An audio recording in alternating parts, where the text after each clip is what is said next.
নমস্কাৰ। কবিতাৰ শিৰোনাম মাটিৰ চাকিৰ হলিতাই, কথা ৰজত চন্দ্ৰ কলিতা, আবৃত্তিকাৰ অৰ্চনা চুহুৰীয়া। মাটিৰ চাকিৰ হলিতাই আয়ে হোতাকানিত গোবৰ মাটিৰে সপোনবোৰে আঁকি দি থক কৰিব খোজে। ভঁৰালৰ আগৰ পৰা নামঘৰ, নামঘৰৰ পৰা চোতাল আৰু চোতালৰ পৰা পদূলিলৈ।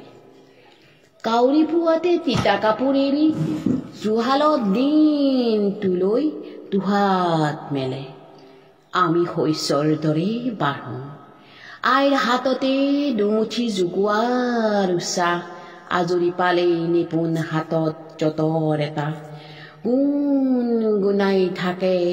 উঘা আৰু চেৰেকীৰে দিক বিদিক হেৰুৱা সূতাকো প্ৰাণ দিয়ে।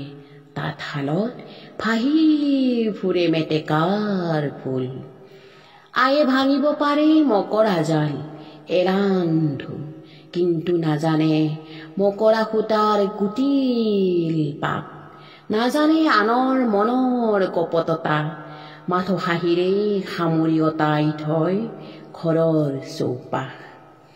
আয়ে বুকুৰ আমঠু চোতালখনতে বহুদিন বহু ৰাতি অভ্যস্ত হৈ পৰিছে।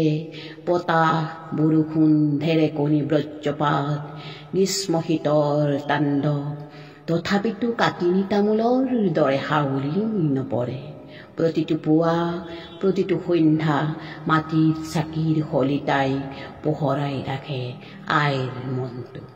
ধন্যবাদ।